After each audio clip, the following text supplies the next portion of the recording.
Hi, my name is Peter, and thanks for joining me in this guest video for Piano Clubhouse. One of the things that piano players ask me about from time to time is about developing rhythm technique.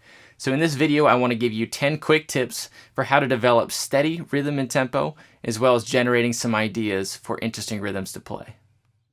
Let's get started. Number one is practice with a metronome. There's no better way to develop steady rhythm and tempo as a musician than to use a metronome.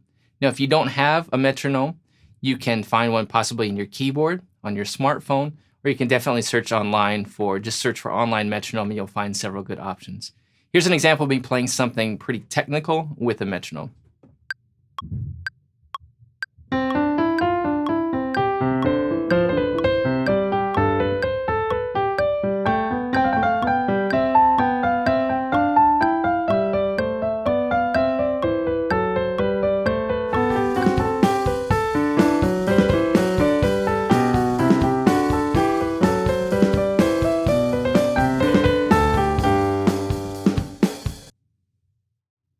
So that was tip number 2, practicing with the drum loop instead of a metronome. Tip number 3 is for when you're playing without either one of those. The best way to keep a steady tempo is to subdivide. So you notice when I was playing with the metronome, I didn't just have the quarter note beat going, but I had the eighth note going. 1 and 2 and 3 and. So subdividing the beat will help you keep a steadier tempo. Tip number 4. You may have heard this phrase, in the pocket. It refers to where you are relative to the beat. You want to find the right spot in the pocket for the moment. I'm going to play this 2 different ways. The first way, I'm going to play it right on the beat or maybe even a little bit ahead. 1, 2, 3, 4.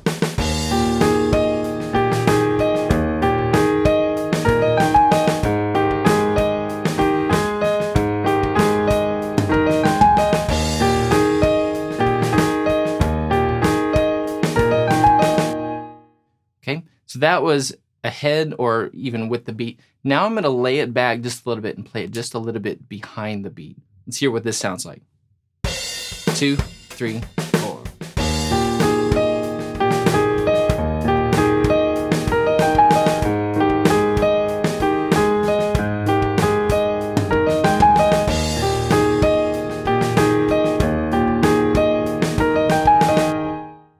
Okay, so that felt a little bit more relaxed. Usually you want to focus on not rushing and staying just a little bit behind the beat, and that puts it in the pocket. It depends on your situation, the type of music, and who you're playing with, but try to find that spot where it just feels right. Tip number 5 is you want to balance, and this is an overall music thing, but it helps to do it with the rhythm too. You want to balance repetition with variation in your music. You want enough repetition to keep a sense of where you are and to have a good foundation for the music, but you want enough repetition to keep things interesting. So if we go back to this previous example, there are a lot of eighth notes going on at first.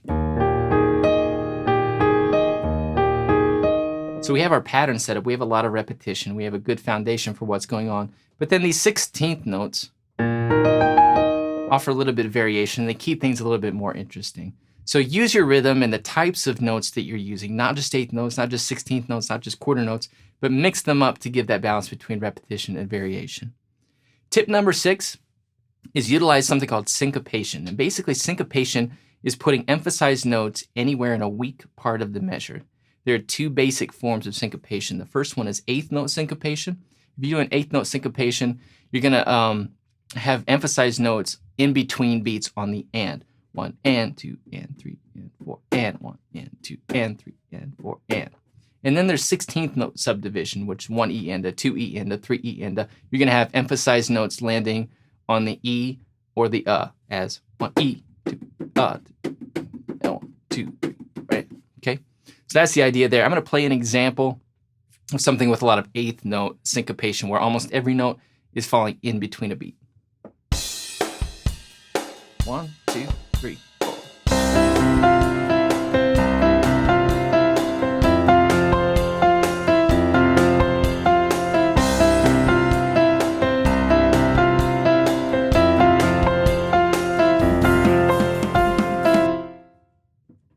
So use syncopation as a rhythmic tool. Number 7 is let both your left hand and your right hand work together to create more interesting rhythms than they could on their own. I'm going to play this and then we'll explain what's going on. 1, 2, 3.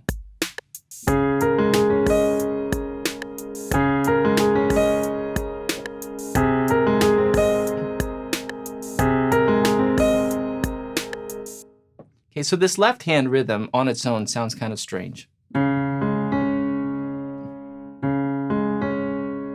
But it's in putting it with the right hand that you hear what's happening. We have a 1 and a 2 E and. 1 and a 2 E and. They're going back and forth on the 16th notes. If I were to take that concept further, I could do something like this.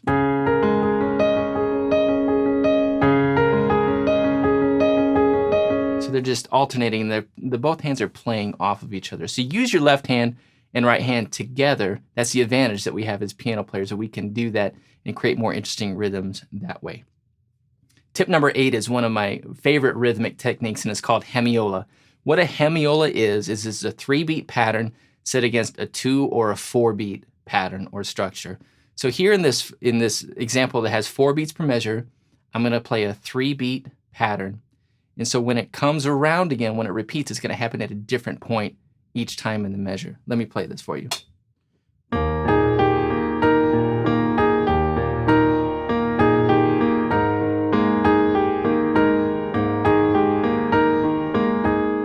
So we have our 3-beat pattern, but since there are 4 beats in a measure, it's going to repeat at different points. The first time it starts on beat 1, second time it starts on beat 4, then beat 3, then beat 2. Let me play it one more time. 1, 4, 3, 2, 1. So it's repeating, but it's coming back at a different point every time, and that's hemiola. Tip number 9 is a public service announcement. Please, please don't overdo it with triplets. I'm not a huge fan of triplets, but play them as much as you want. Number 10 is resist the temptation to fill every moment with notes. I'm going to play 2 different things, and you can decide which one you like better.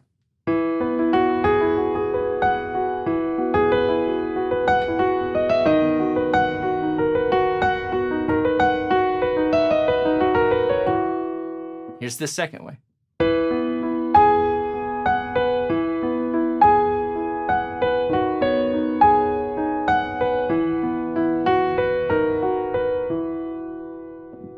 Okay, I'm going to prefer the second way just because I think that what we play needs time to breathe and time to sink in a little bit. So make sure you're avoiding that temptation to fill every possible space with more and more notes. That was pretty quick, but I hope you can take 1 or 2 of those ideas and put them to work for you. Thanks for joining us at Piano Clubhouse.